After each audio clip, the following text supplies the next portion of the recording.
guys, welcome back. So today I'm going to be doing a foundation review and also kind of a little bit of a wear test on the new Covergirl Vitalist Healthy Elixir foundation.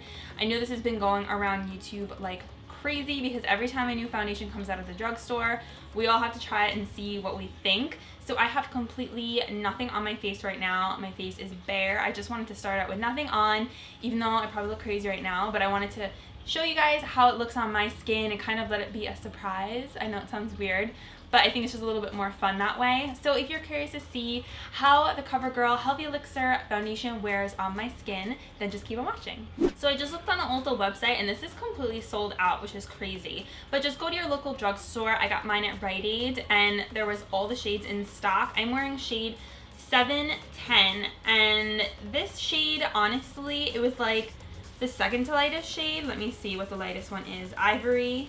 This is the second lightest shade. This is Classic Ivory.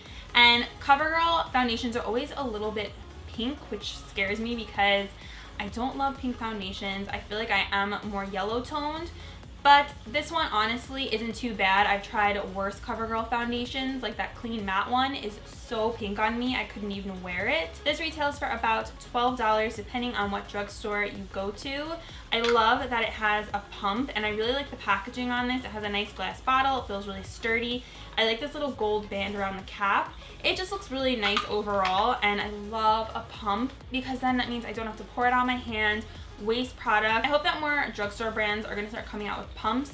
I was super excited. I was pumped when I saw it had a pump. So I'm just going to read you guys the claims of this foundation like I always would, just so we know what we're working with. So this is a vitamin infused formula with a special antioxidant and vitamin complex. It has a hydrating formula, so right there, that makes me think that this might not be that great for oily skin. Anything that says like hydrating or glowy to me means I might be an oily mess by the end of the day, which kind of scares me a little bit. It has beautiful buildable coverage that glides on smoothly for a flawless look. SPF 20, which is nice in case you're going out in the sun. It gives your skin a luminous glow, so again, oily girls, this might not be great. It says it's available in multiple shades, oil-free, minimizes the appearance of oily shine. I feel like that's a little contradictory. It says it has a luminous glow, but then minimizes the appearance of oily shine. That's a little weird. Also, another thing I did want to mention is that this says it has N-Salicyl sunscreen on it. I just looked that up because I wanted to see what type of sunscreen that was. So apparently it's not a full spectrum kind of sunscreen. It protects against UVA rays, but not as thoroughly protected against UVB rays. So if you're going to wear this, you have to wear a full spectrum broad sunscreen underneath it if you really want your face to be protected from the harmful sun rays. So just be careful and mindful of that. Don't let this be the only thing you wear if you're going to be out in the sun all day. So I want to see if this works better with a sponge or a brush. So for my sponge, I'm using the L'Oreal blender sponge. Love this thing. Definitely one of my favorite blender sponges that is out right now. It's really soft, very comparable to the Beauty Blender. Usually these kinds of sponges that have this little tucked in middle side to it are really hard. So I was so surprised when I felt this and I felt how soft it was after I wet it. I just pumped some out onto this little mixing palette that I use, and I'm gonna do primer and a sponge on the left side and then no primer and a brush on the right side. I'm going to be using my e.l.f. powder blurring brush. So this is for powder, but I use it a lot for foundation. It's a really nice dense brush and I like the coverage that it gives. For my primer, I'm going to be using the NYX Angel Veil. I love this primer. I feel like it really blurs out my skin and just makes it look really soft, and I like the way that foundations pair with it. So I'm just going to apply this to the left side of my face.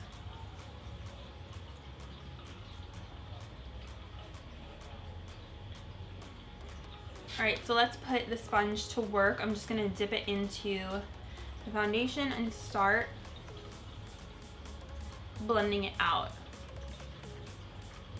So I actually think this color is a really decent match for me, and it doesn't look too pink, which I'm super happy about. As I'm blending it out, and I do have a little bit of sunlight coming in, it does have like a very slight dew to it, but not in an oily way, like a healthy way, like the name of the foundation says. Coverage goes, I feel like it covered up any of my redness pretty decently. It seems to be like a medium coverage foundation, and it does feel really light on my skin. It doesn't feel heavy or cakey, and I don't think it emphasized my texture or my pores too much.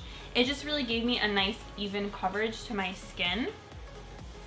And just so you guys know about shade range, I will put it right here. There are 14 different shades, so that's a pretty decent amount. There could be a few more for deeper skin tones, but hopefully you guys will be able to find your shade in this foundation. And I'm just gonna drag this down. I do have a little bit more redness on this side, so I wanna see how well it covers it up. I'm just gonna stipple it on like this.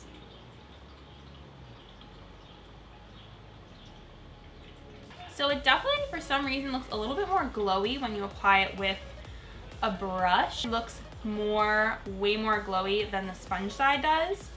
But it covered up my redness a decent amount. I think this foundation would be something that I would really like in the winter time because it gives me a little bit more of a glow. And I think it might be too shiny for me right now when it's starting to get warmer out and my skin's like even more oily. But overall, it gave a pretty nice coverage to my skin. I am happy with the way that my skin looks right now. So this is what it looks like up close. I wanted you guys to just get a better idea of what it looked like on my skin. I can already see it's getting like shiny on my nose, but I think it's just the formula of the foundation. It is more of a glowy, luminous finish. So I am gonna do the rest of my check-ins on my vlog camera. I don't think I'm gonna do any more sitting here with my lights and everything. So I'm gonna let you guys know how it wears. I have to film another video and I have to do the rest of my face.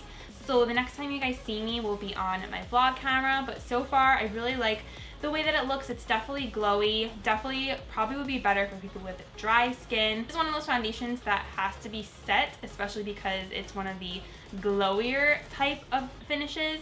If my skin stayed like this, I'd be fine, but just knowing my skin, I'm going to be an oil slick in a couple of hours. Hey guys, so I'm doing my first check-in in natural light. So it's been about 2 hours since I applied the foundation and it looks really good so far. I was looking in the mirror and it looks just like not cakey and it looks like my own skin, and my face just looks really healthy, and overall I really do like the coverage of it because I feel like it's not too just like thick or anything like that. So here is a little close-up so you guys can see better. I don't have like a filter on this camera so you guys can actually see the texture and everything, how it is all looking. I look so weird up close, guys. So sorry. Just want you to see.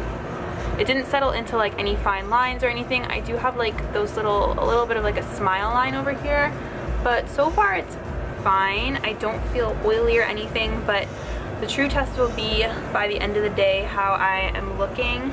You still can see some like lines on my forehead, but overall I really like the way that it made my skin look, and I think it's a really good everyday foundation for me. So that is my check-in for now. We're gonna go to the movies, and when I get back later on, like much later on, I'll do a check-in like late at night because I really want to see how it's going. Ooh, do you guys see this wind machine happening right now? I'm back from the movies, so I'm gonna check in with you guys and let you know how it wore.